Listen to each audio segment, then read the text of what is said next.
So guys, magandang hapon guys no. Ito guys, ito yung niro-road test ko ngayon guys. Ito yung Ford Ranger na malaking bangga, yung binaba namin ng makina. Ayan na guys. Niro-road test ko na guys. Modelo to guys. Malapad ang kaha niya.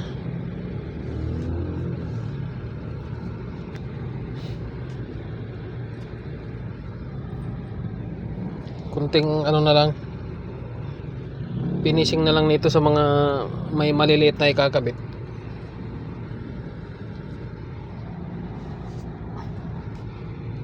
Okay na, ganda na siya.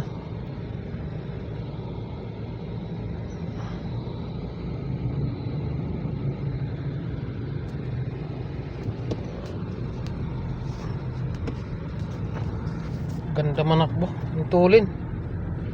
Grabe.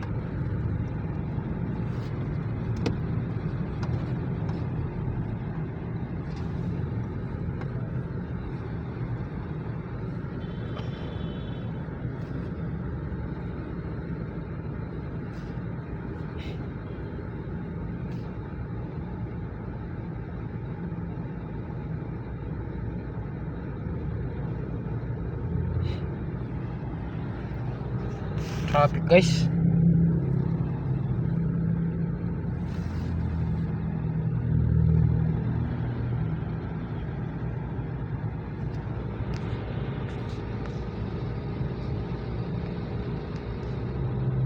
Hirap guys, napaka ano ngayon guys, maulan. Mga kulimlim. Laging ambon.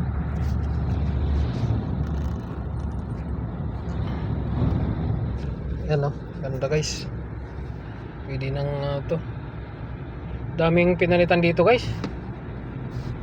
Yung rack and pinion with motor, palit yun. Nadali sa bangga yun eh.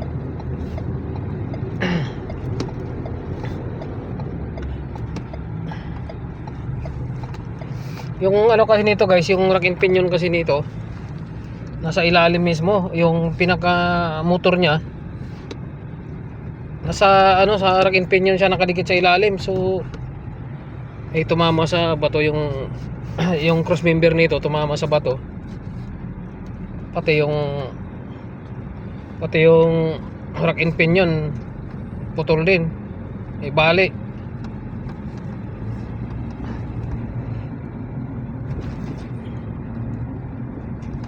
Kaya pag mga ganitong ano, at saka sa baha, maano to.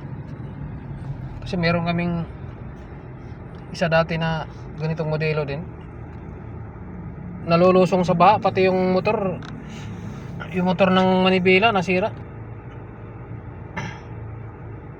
Sa ilalim kasi, nasa mababang lugar yung motor nito. Pag nababad sa tubig, wala na, magtitigas na yung manibela. May time na hindi mo makakawig, meron namang time na malambot.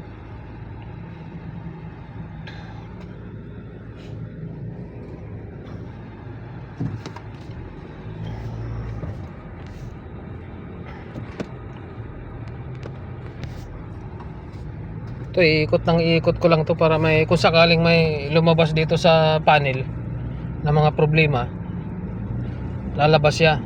Kasi kung isang bisis mo lang iikot to, eh mamaya bumiyahe ng malayo to, may lumabas na problema dito sa dashboard.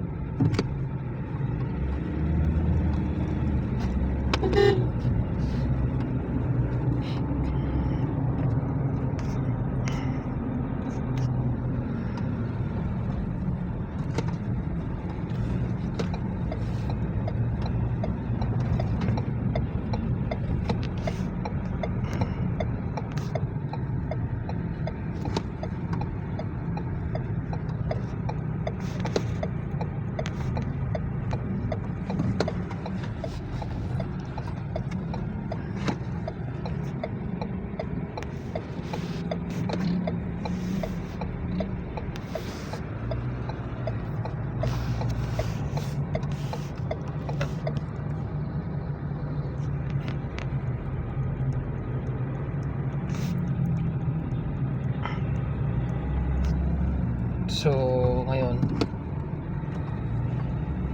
okay na. Okay naman yung takbo. Wala siyang wiggle pagdating ng 100. Walang wiggle, walang vibration sa katawan, walang kabig. So okay na to. Thank you guys.